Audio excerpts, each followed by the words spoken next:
All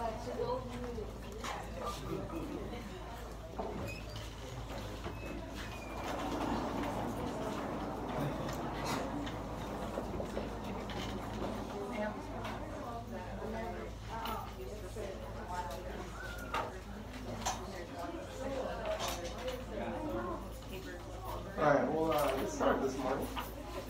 Lymphatics.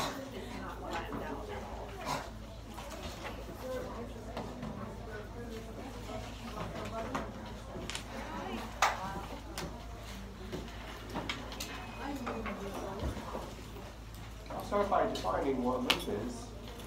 Lymph is fluid.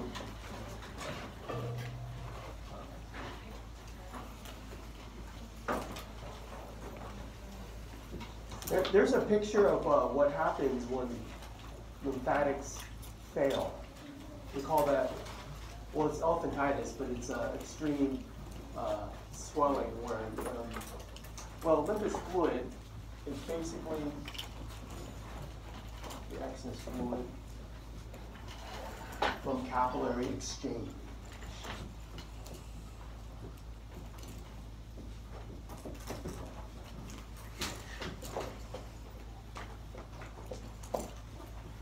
So when you filter the blood plasma, some of the fluids are filtered out of the capillaries, the blood capillaries, but not all of that fluid is reabsorbed.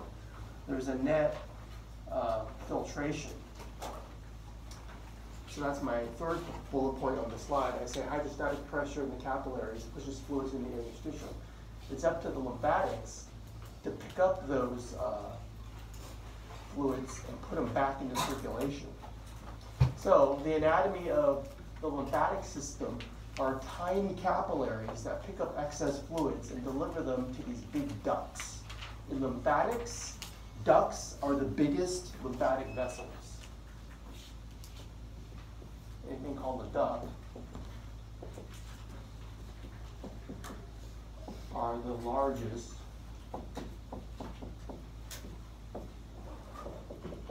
lymphatic vessels. The smallest lymphatic vessels are capillaries.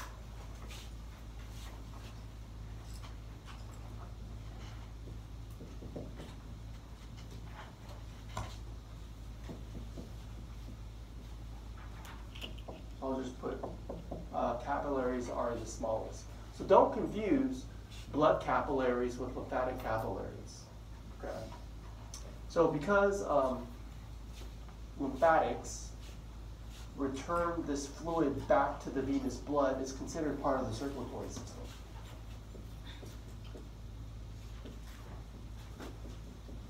Lymphatics return lymph to venous blood.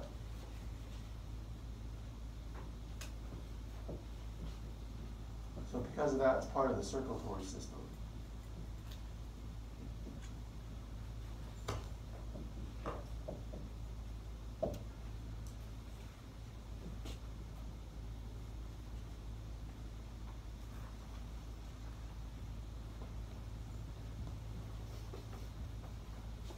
All right, here's a picture of the schematic of how lymphatics work.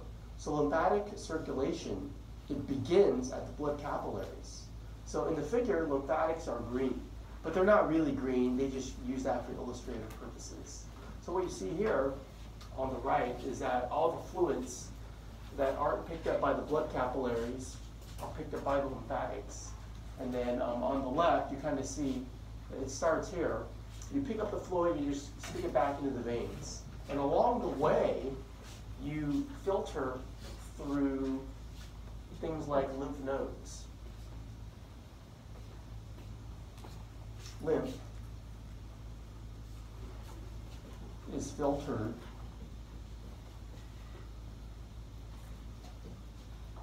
through lymphatic tissues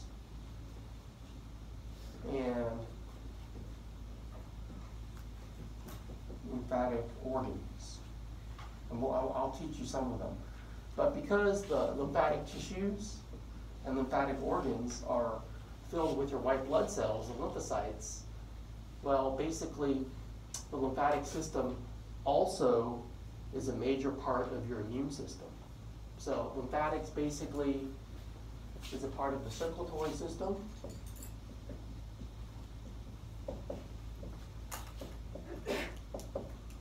And part of immunity. I think everyone's here. I'm going to close the door. I'm cold.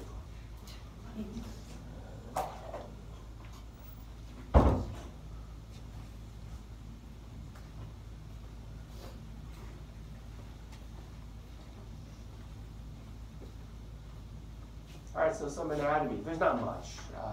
This picture shows you a couple of things, or some anatomical structures. It shows you the drainage. So the part of the man that's light green, that region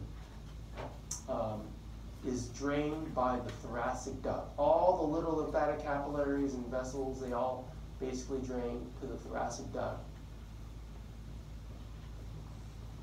So let me write these anatomy structures down.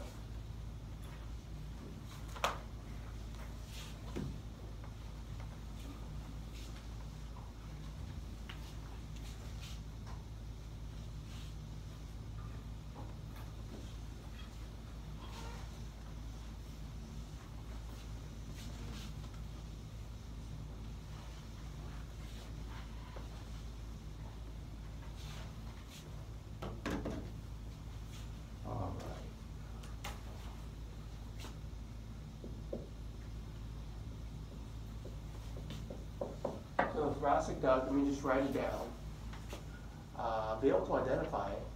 Also be able to identify the cisterna chyli, which is receiving all the lymphatics from your lower half of the body, and is continuous with the thoracic duct, which goes all the way up and drains. I think I misspoke here. The light green region is drained by the right lymphatic duct, and everywhere else is drained by thoracic duct. So let me write that down. It receives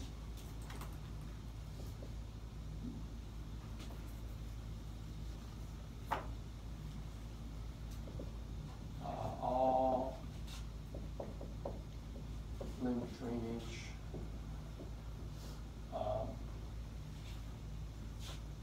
except from the region colored green.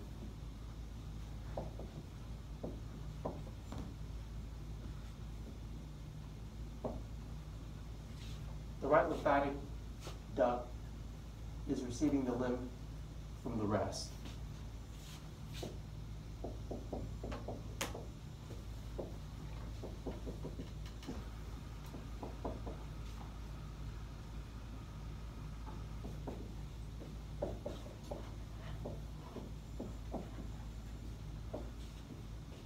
So make a note to yourself that I'm referring to this slide. Otherwise, you have to know what the green region is. I'm just write cisterna chyli.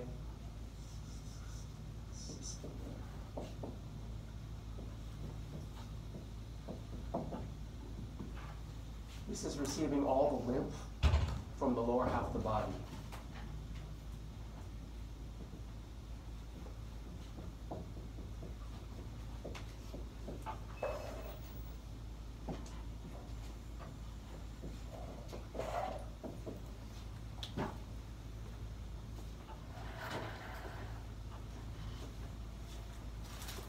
Here's an anatomical picture of the lymphatics.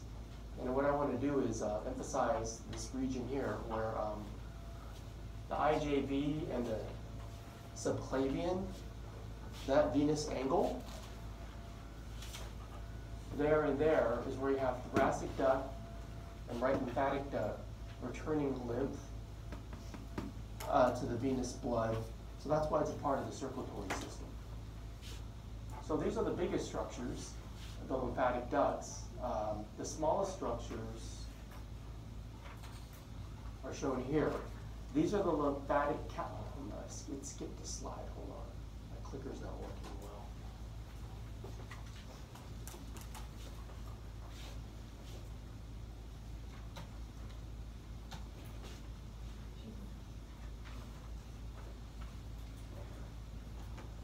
This is a lymphatic capillary. I want to show you how that the lymphatic capillaries pick up the smallest, how the smallest lymphatic capillaries pick up fluid.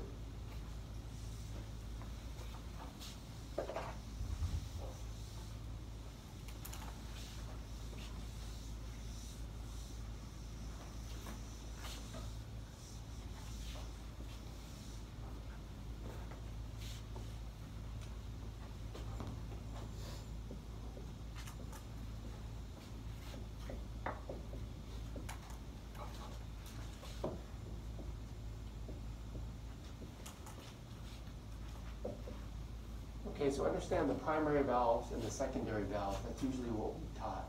The primary valves are shown here, and they're called primary valves because they're the valves that first let lymph inside the capillary. They're flap-like. So make the connection. In your notes, or in the book, it's going to say the flap-like mini valves. These are the primary valves. And so what they're showing you there is that the endothelial cells, they overlap, but you have all of these filaments that anchor the endothelial cells that are overlapping. So it's like, pretend this is a flat endothelial cell, and it's like overlapping with another endothelial cell. So what happens is, part of this is like anchored to connective tissue. So that because the end of one cell is anchored, the other one can kind of like flap, swing open, and allow fluids to enter. So that's why they're called flap-like. Pick up lymph. And then once the lymph is inside the capillary, you have to have a way to push it forward because there's no heart, there's no pump. There's some smooth muscle.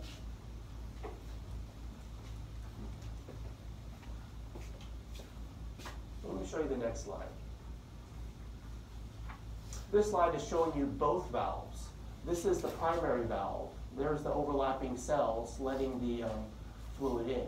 But then there's this compression phase. And when you do that, you compress all the cells together so the fluid is stuck inside the vessel and it's only pushed in one way. And you push it through the secondary valves, which are internal.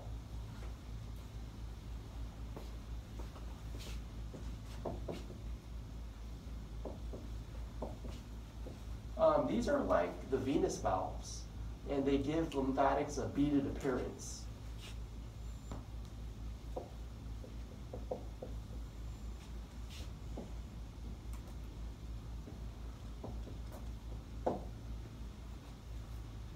Now, so you're pushing them forward when they get through the secondary valves. That way the lymphatics can't flow backwards, and you return it to the venous angle.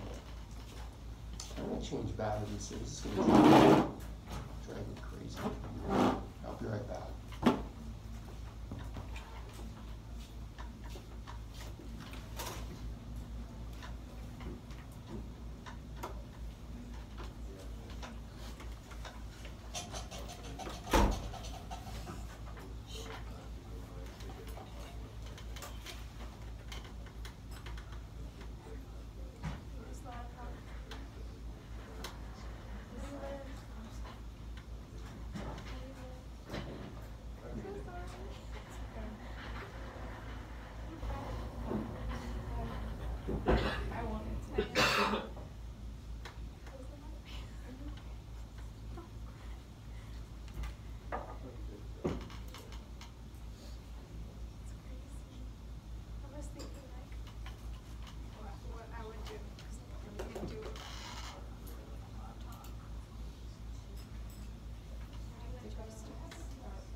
If you read that, basically I'm telling you that the lymphatic tissues, they perform an immune function. Whenever you see the word lymphocytes, those are your immune cells.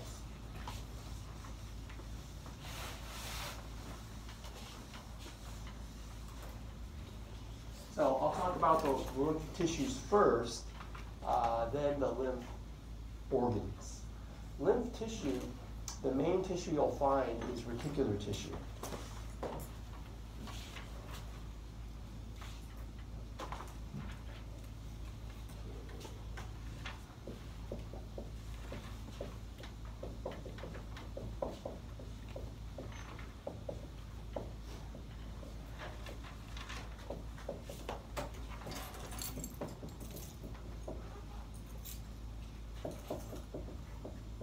Take a look at that picture I have.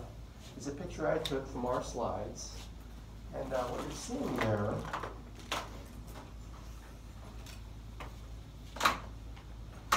is a mesh. All those black fibers create a mesh, and then you have all the lymphocytes, all the red cells, that are kind of like in that mesh. This is kind of like reminds me of a cheesecloth. And like you put fluids through there. And what happens is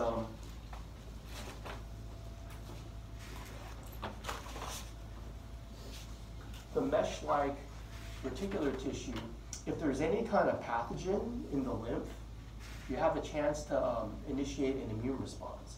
So that's why this tissue performs an immune function. You force lymph through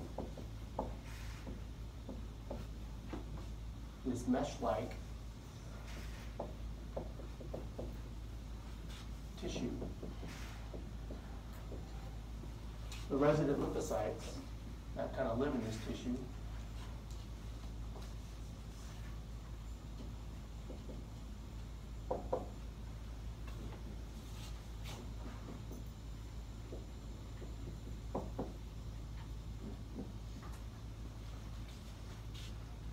they have a chance to encounter pathogens.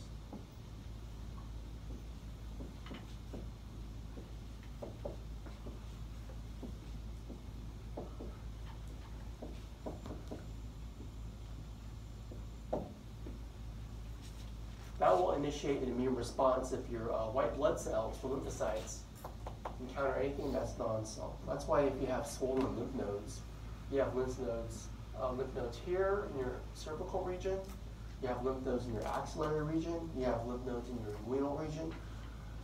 Those are the ones that you can feel, but you have them all over the place.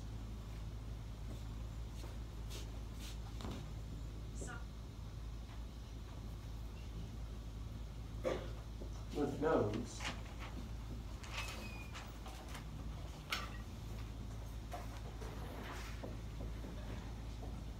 are lymph tissue with a capsule.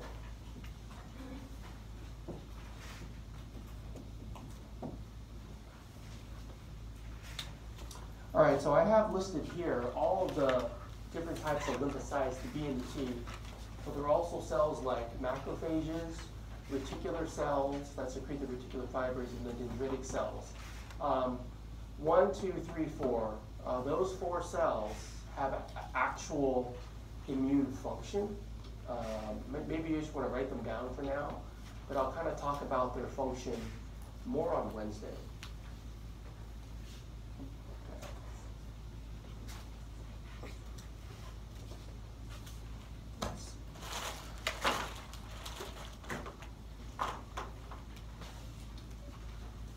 This is another lymph tissue called MALT.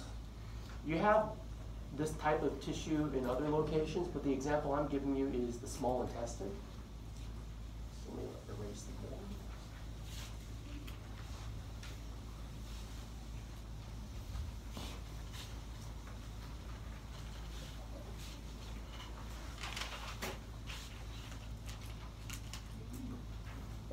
You can look up what it stands for. I'll just tell you it stands for mucosa-associated lymphoid tissue.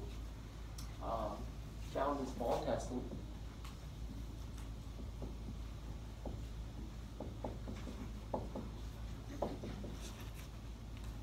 and it's the big purple tissue. Now, you don't know the structure of the GI tract wall, but in this figure, which I'm very familiar with, the food flows along on the top here. The job of the intestine is to absorb nutrients, but if there's any germs on your food, and there are, right? You know, like a fly, you know where flies go? When they land on your food, you eat it, and you get things in your food. If there's any kind of pathogens and you filter them through this way, it gets out here in the bloodstream, but they call this term efferent lymphatics. Anything that has had to filter through a lymph tissue is called efferent. Okay? And that's a good thing. It's been filtered.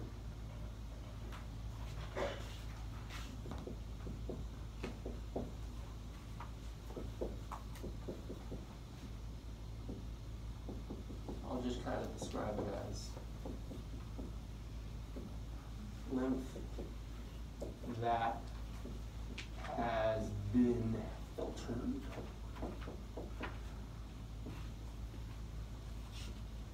through lymph tissue or lymph organ.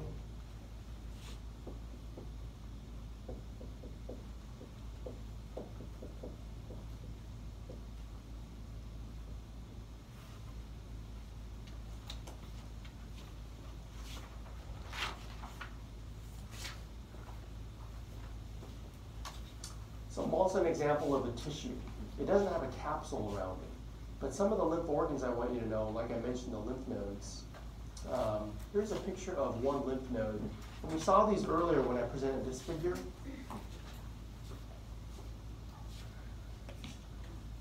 So the beaded appearance of the lymphatics are the internal valves, but that big thing is a lymph node. And notice how it's kidney shaped, and on one side you got incoming. Okay, that's the afferent lymphatics. Afferent always means entering. When you're affected by something, you receive something. Something goes into you, and then the effects are something comes out of you, right? Like the effects of a drug, you know, the things that come out of it. So the efferent is things that come out. Afferent is things that go in. Now there's some organization here. Notice the capsule, how it kind of folds in. And they call them trabeculae. And it creates all of these follicles in the cortex. Okay, so let me write some of these things down. You're expected to know how lymphatics flow through this little kidney-shaped structure.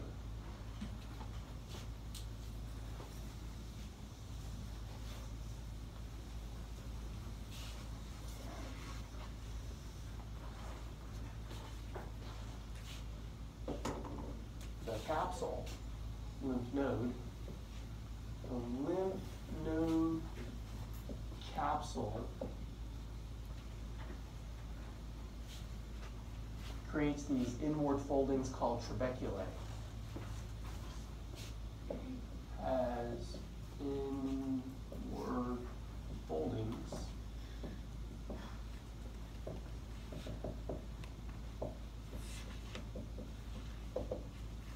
trabeculae. That creates the lymphoid follicle.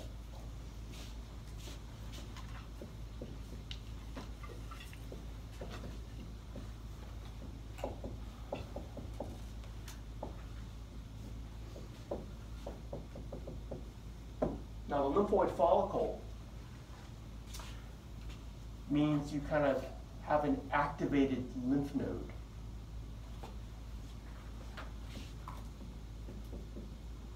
Indicates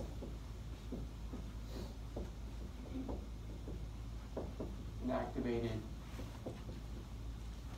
lymph node. In other words, there's an infection and you're generating white blood cells in response. That's why they kind of call it a germinal center. A germinal center means kind of a proliferation of cells. So these germinal centers within the lymphoid follicle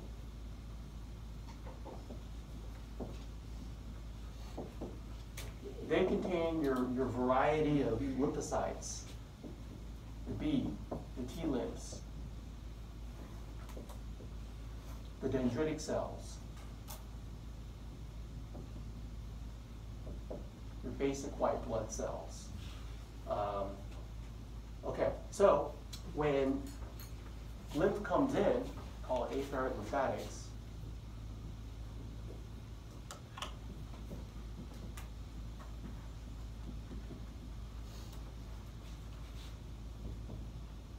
I'll just say they enter. Once you go in, you got two choices.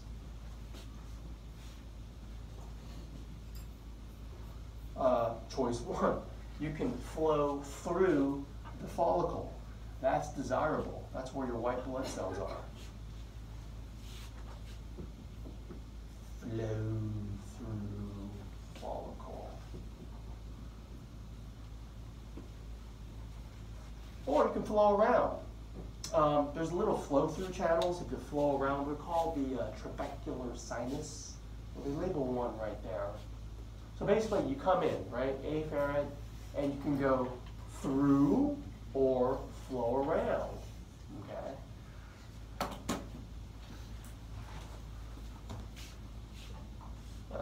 Flow around via trabecular sinus.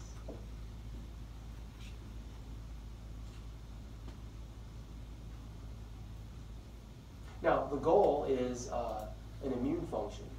So it's more desirable you flow through the follicle with all your defensive cells. But let's say you get by. You have to make it through the medulla. Now, the medulla has these cords called medullary cords, and they're packed out with the T cells. Okay? So that's where you go next.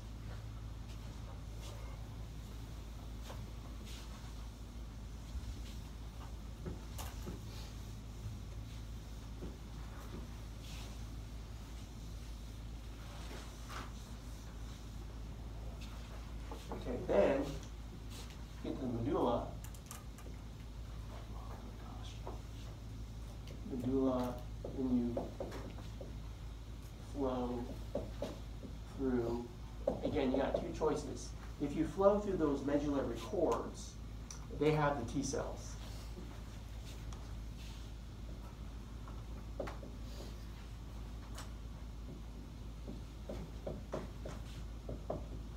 Again, that's more desirable.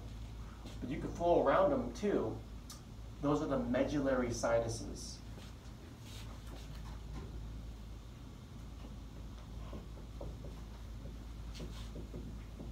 There's no white blood cells there. You're just flowing around where you do have white blood cells. So, and then you're on the way out. Okay, and there's the efferent lymphatic vessels. Let's say you're a pathogen. You're trying to survive. It'll be great if you can avoid all of the white blood cells. But guess what? You flow out one, you're going to flow through another one. Okay, so it's like your immune system, all the lymph nodes in a row are very good at detecting pathogens that have been picked up by your connective tissues, all the fluids in your connective tissues. So lymph nodes are the only structures to receive efferent lymphatics, lymph that has previously been filtered, because you have many in a row. Write that down. Lymph nodes are the only structures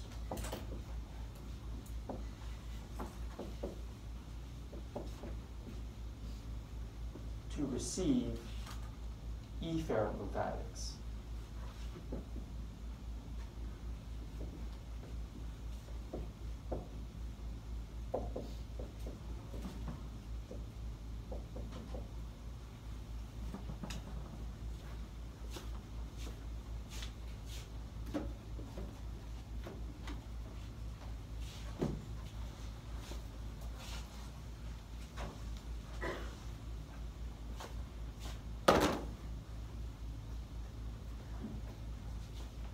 So it's great that you can double filter it, triple filter it, and if there's any kind of pathogen, it will be found.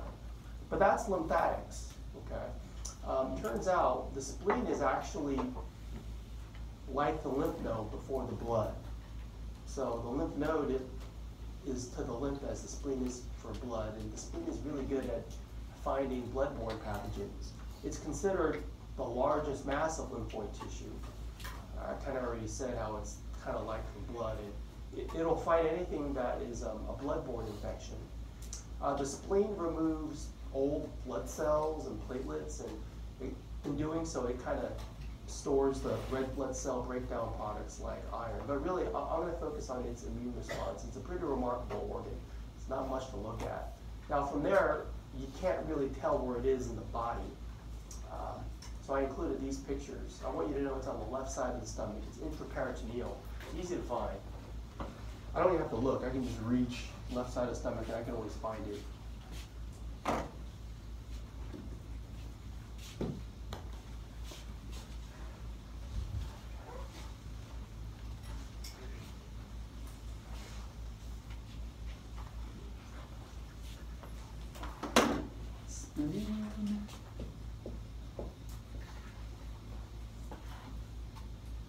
Okay, located.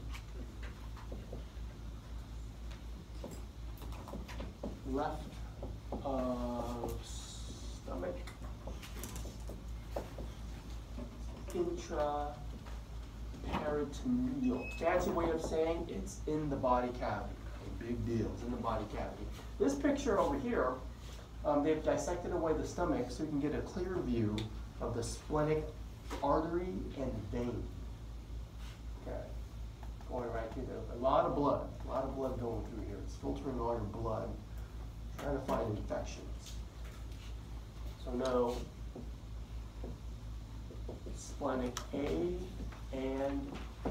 You gotta know those. Now, if you take a look inside the spleen, on fresh dissection, you'll see there's this white pulp and red pulp. Just describes what the solid organ looks like on the inside.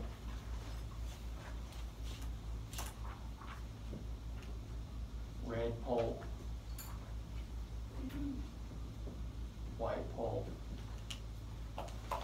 Red because it's packed out with dead and dying red blood cells. White because, well, what makes white pulp white? White blood cells. There are cuffs of white blood cells that surround these little arteries that branch off of the splenic artery, right here. So how blood circulates, well, let's look at some histology pictures. I included this one, but it's completely useless. I can't see anything there. Okay, this one's a little more useful, a closer up view, because you can see how the white pulp, when you stain it, it takes up a purple dye, and you can always see how the white pulp surrounds a little central arteriole. So let me write that down. You're surrounding the arterial blood, right? You're trying to fight blood-borne infections. So you only get to the blood right when it enters your organ. Surrounds central arteriole. And again, you're surrounding the blood. You're trying to fight infections that are in that blood. Trying to fight blood-borne infections.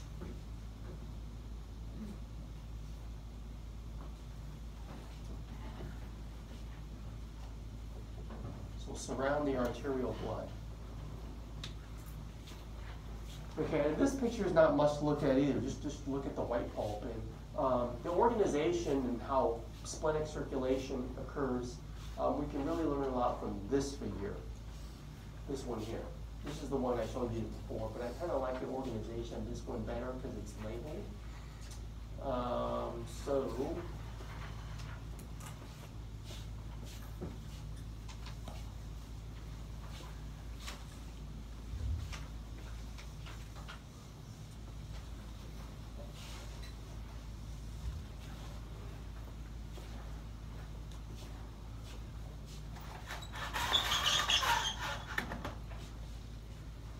Let me get rid of this little squinty guy. All right, you see how blood is coming in right there in the SA? That's splenic artery. It's coming in this way. There's all these little branches coming off.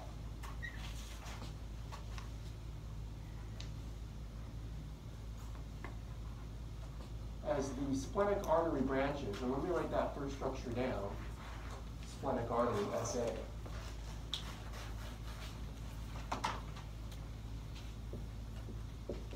You can title this Splenic Circulation. This is important to study because I think it's the only example I'm aware of that's an example of open circulation in the blood.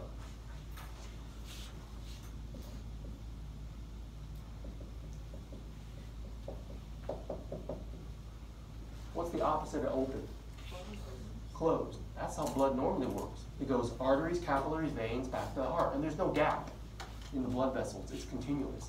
But we'll see in the spleen, there's a gap. So it's kind of open. So the SA is the splenic artery.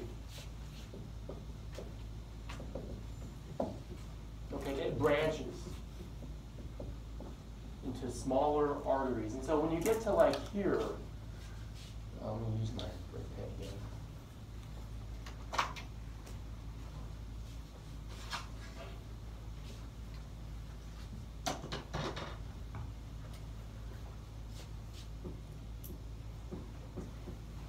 They have a little A there. That's basically our central arteriole in the white pulp.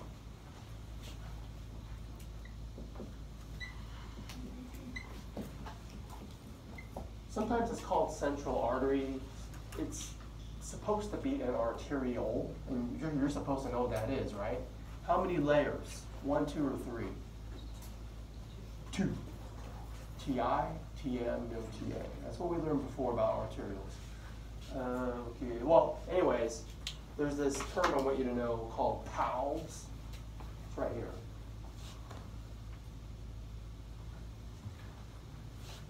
PALS is periarteriolar lymphoid sheath. It's the white pulp.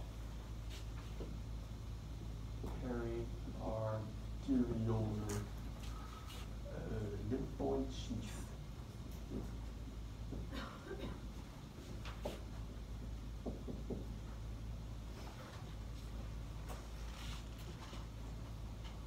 It's the white pulp, one and the same. I mean, when you look at the slide, what they're doing is like they're cutting it right here. And then you look at it and you see a bunch of white pulp with a little blood vessel cross-sectional view there. All right, so this is the blood-borne infection part. It's like you're lining the blood with your white blood cells. And it's like if there's a blood-borne pathogen in there, we're going to fight it, right? So if you're a pathogen, you should be scared, right? I don't know, whenever I teach this, I always think of this story in high school. I ran a track in high school, and there's this guy I used to train with us. He wasn't on the team, but he was a former gang member. He was in that gang that wore the blue stuff. Okay, one day my coach Dave, he was telling me how he took this guy home. His name's Keith. And he was driving him home in South Stockton, right? The ghetto. And he drove down the wrong street. He drove down the street with the guys that wear the red stuff. And Keith got scared. He hit. And my coach, this Filipino guy, is pretty unassuming. He was scared too. They had the streets lined. You know, all these gang members. He was driving real carefully. I guess my track coach is pretty unassuming. They just let him go through. And Keith was like down on the ground, scared. And I remember that, and I don't know. This is like that. You drive down this street, this is the wrong street if you're a blood-borne infection. I mean, what do you got? What's lining the streets? Your white blood cells. That's the whole point of this organ. Okay, kind of a weird analogy, but I don't know why I always think of that. If you're a blood-borne pathogen, you should be scared, right? We got the PALS going on. And look at this. You take a corner. You turn the corner here. Well, anyway, that story ended well. They got through the street okay. But anyways, you take a little corner. These little branches, the PA, it stands for penicillary arteries, even smaller than arterioles. Let me write that down. PA. ciliary arteries. You go through those, then you get to the capillaries, and the capillaries are kind of odd in the spleen. They're these kind of like little dead ends, these little sacs that are dead ends. They're called the SC in this slide. And it stands for sheathed capillaries.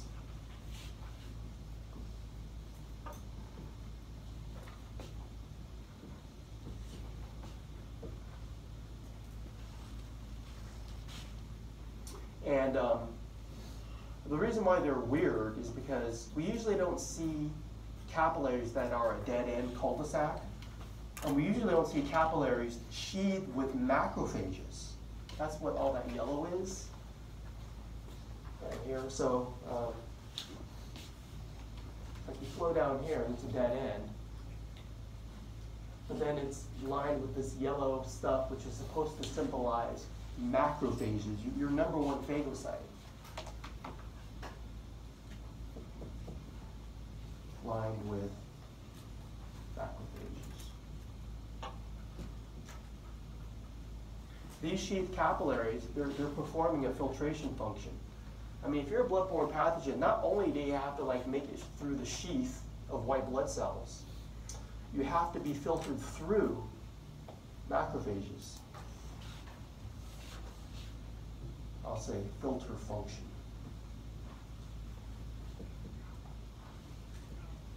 Once you make it through that filter, the sheath capillary, notice there's a little gap between the SC and the S. The blue is the venous blood. You make it in here, the blood is on the way out. But the RP is anywhere outside of the sheath capillary and outside of all this blood. That's the red pulp. Okay? So blood, this is why it's open. Blood is literally filling all of the red pulp space.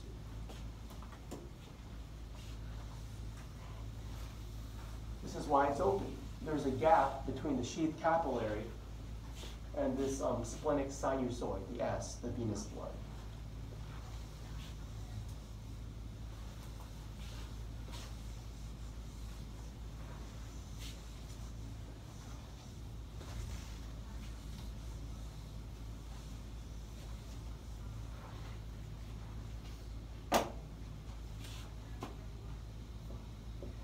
Gap between the SC and the splenic sinusoid.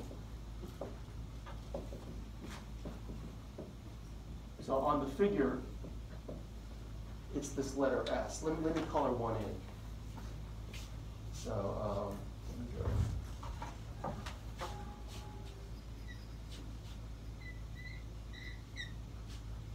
Here's the splenic sinusoid right here.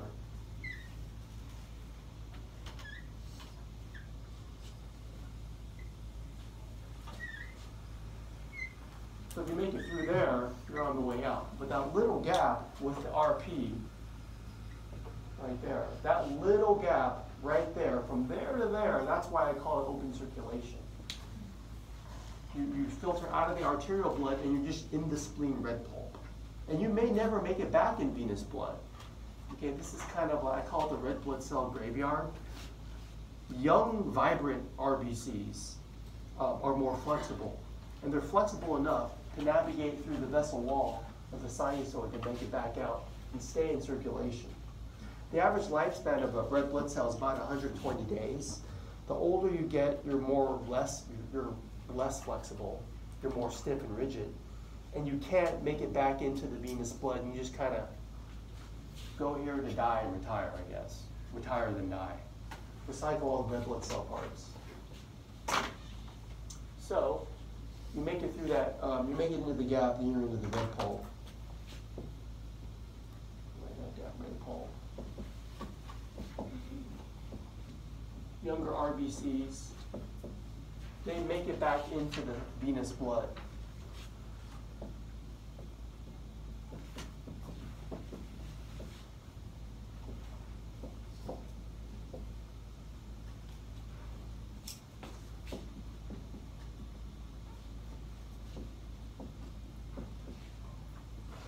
species, they just remain in the red pulp. Okay, they basically just die there.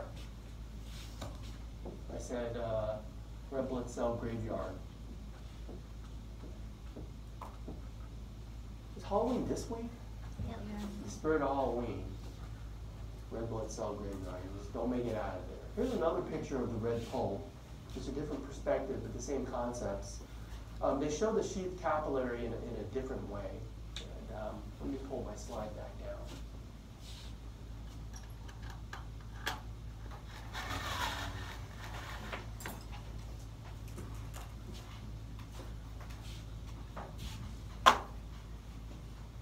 Okay, here's the red pulp sinus. The sinus is the venous blood.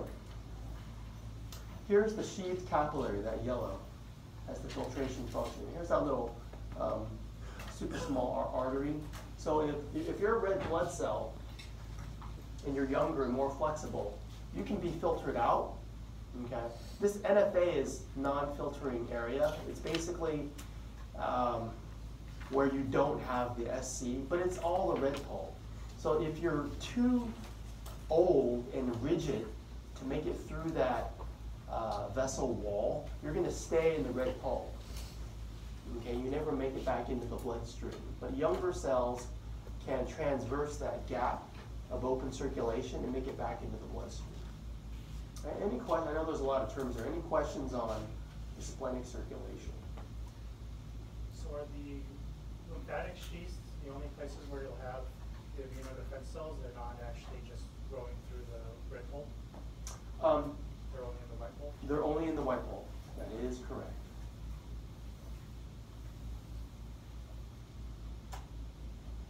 If you do encounter a bloodborne infection, you can become activated and you can enter the bloodstream and you can circulate and patrol other body parts, but only if you become activated. You always have a big chunk of white pulp there. Well, I'm going to do another organ. This is called the thymus. Now, the thymus is larger in younger children who are developing their immune system. I mean, as you age, it kind of atrophies in adults. That's basically the location. Thymus.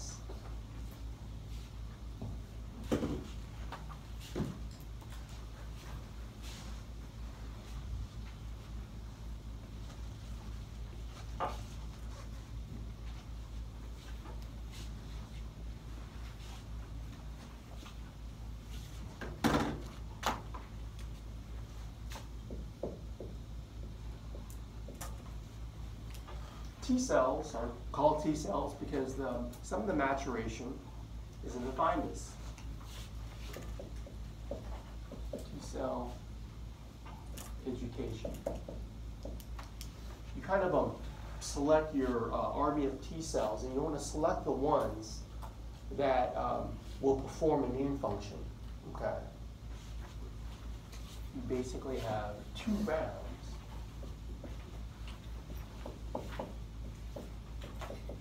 Selecting immunocompetent T cells.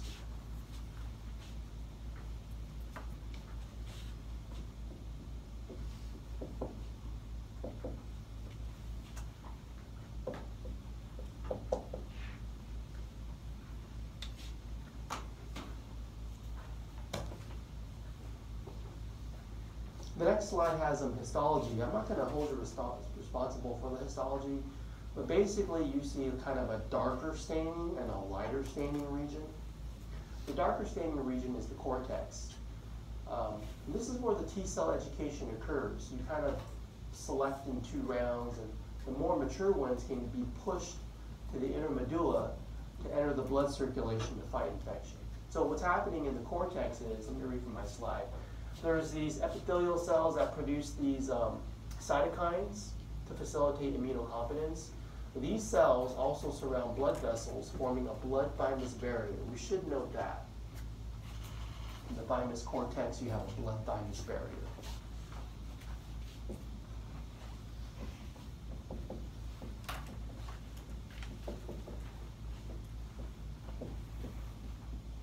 You want that barrier because you don't want to prematurely activate an immature T cell. Okay, so by protecting it from whole blood, you're going to allow the good ones to be selected so that none of them are prematurely activated. Okay, but it's the medulla. If you make it to the medulla, there's no barrier. Those reticular cells, there's no tight junctions between them. It allows cells, mature T cells, to enter the blood circulation. No barrier.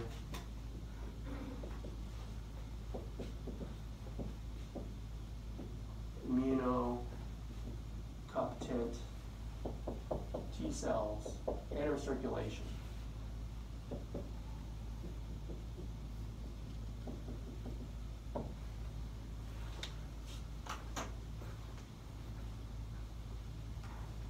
Let's see here.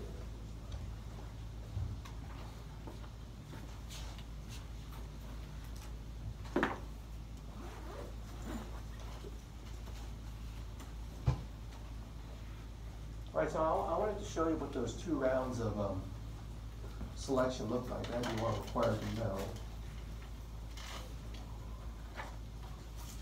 Let's see.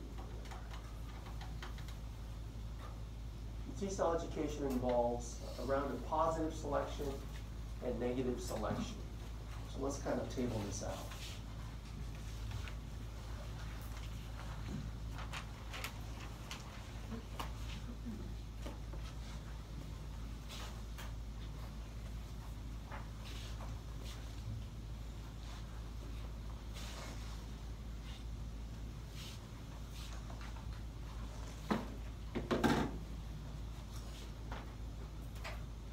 So in the first round, we call it positive selection.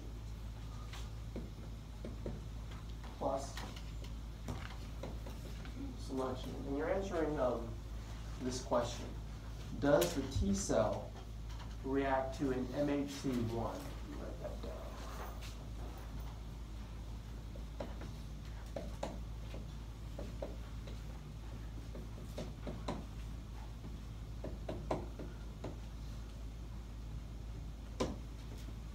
MHC goes by different names. It stands for Major Histocompatibility Complex. Let me write that out. It's a protein. It's major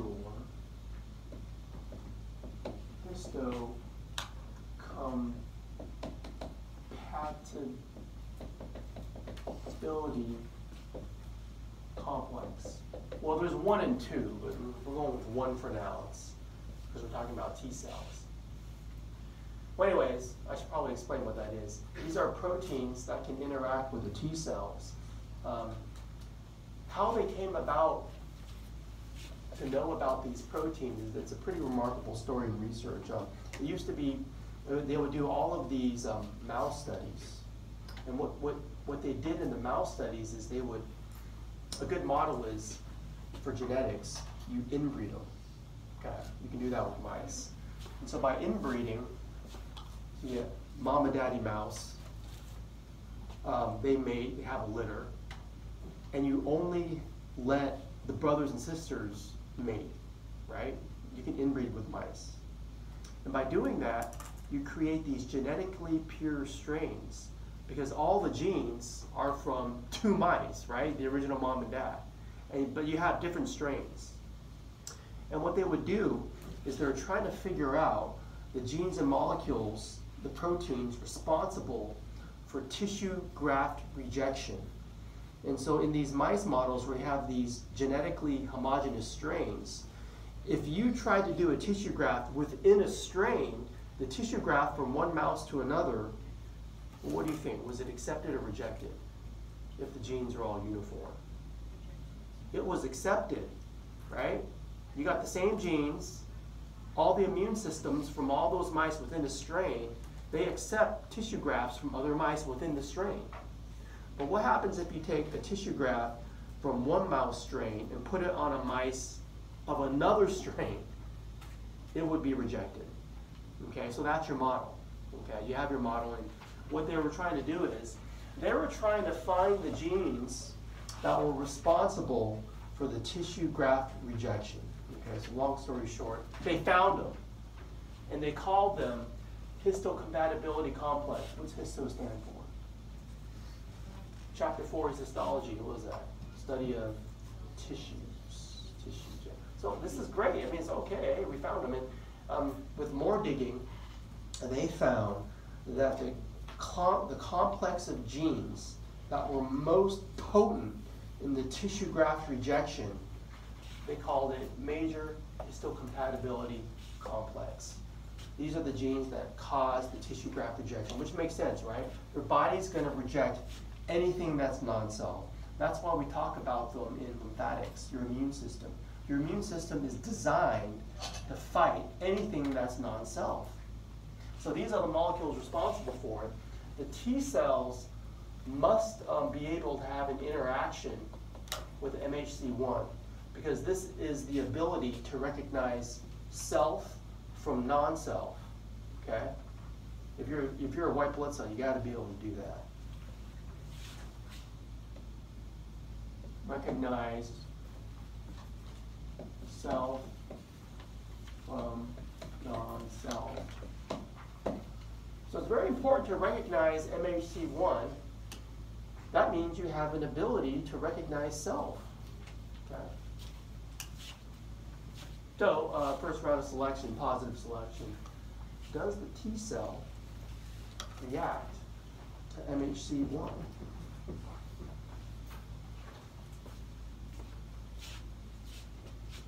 So let's go yes, no. It's either or. There's no in between. If the answer is yes, the cell lives. Right? Yes is good. Why is yes good? Well, you can recognize self. Okay. No, cells die. They undergo apoptosis.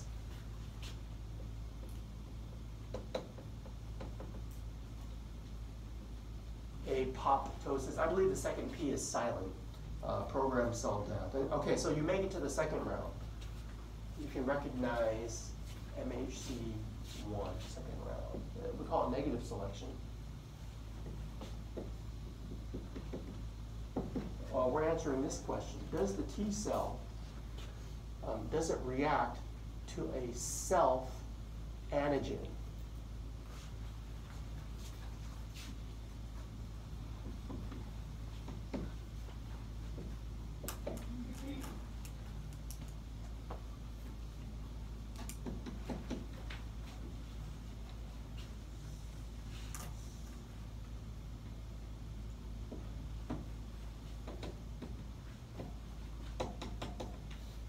Antigen is, I reread that AG a lot. Okay, so some things I need to, because we haven't had the immune chapter yet. That's coming. That's Wednesday.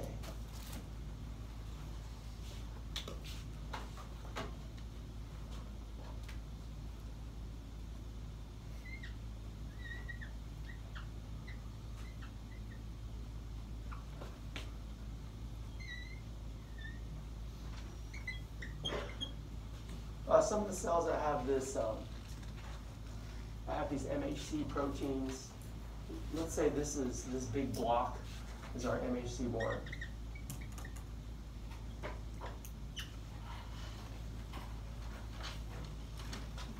If you're a T cell, you got to be able to interact with this cell. Okay, so.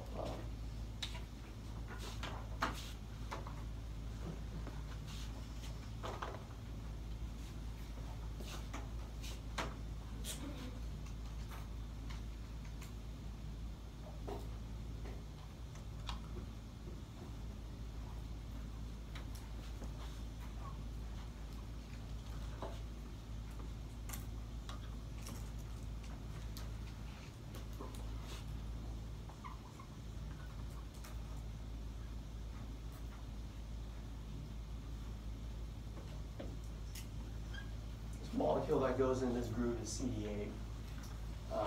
But this receptor that interacts with MHC1 is, I just call it a T cell receptor, and that's what most books call it. I'm sure it's more nuanced than that. But you have to have an ability to recognize MHC1. That's step one. Yes lives. Okay? with step 2. This little groove right there is the antigen.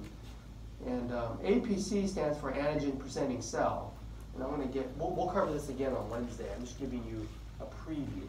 I'm going to be more detailed Wednesday. But the whole point is, so you can understand this part of the lecture, that groove, you're always presenting some antigen. Antigen is the part of a molecule or cell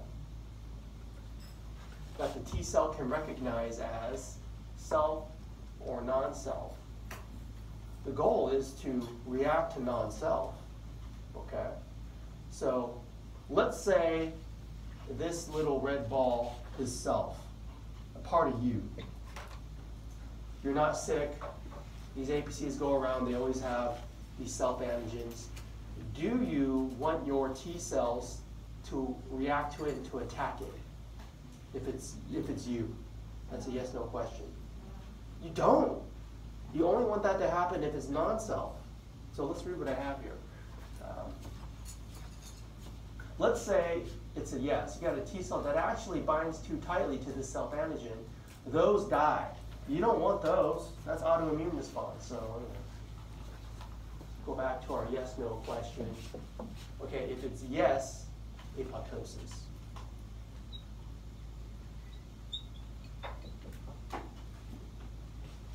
No is good. No lives.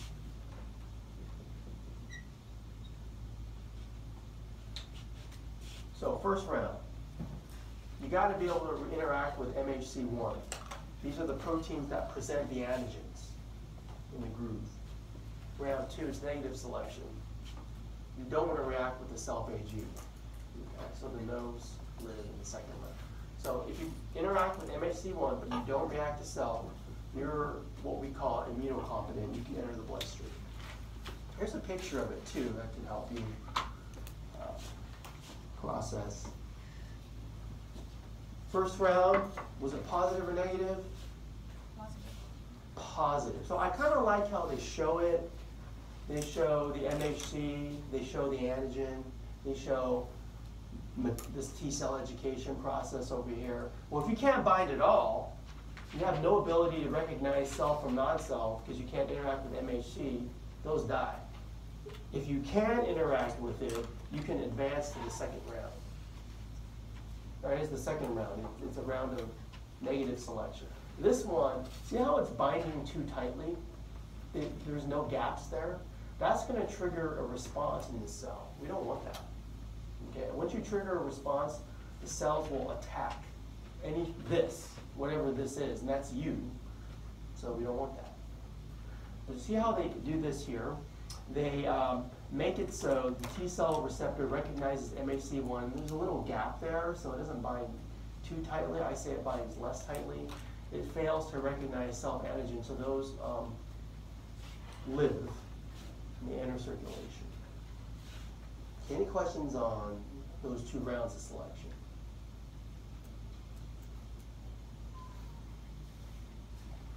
Okay.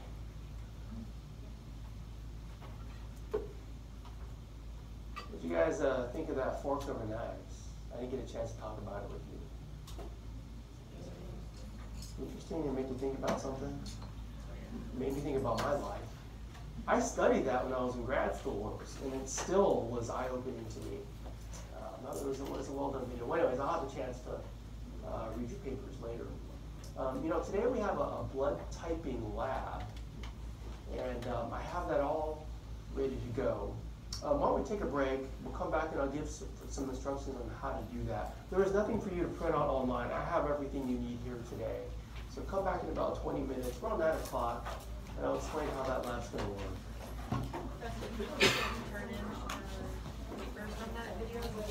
Oh, you didn't collect them? Yeah, no. Okay. What about the lab? I collected that and just want the video picture. Yeah. All right. So for the video, I guess you didn't turn in that sheet yet. Anytime today, leave it in this blue tray.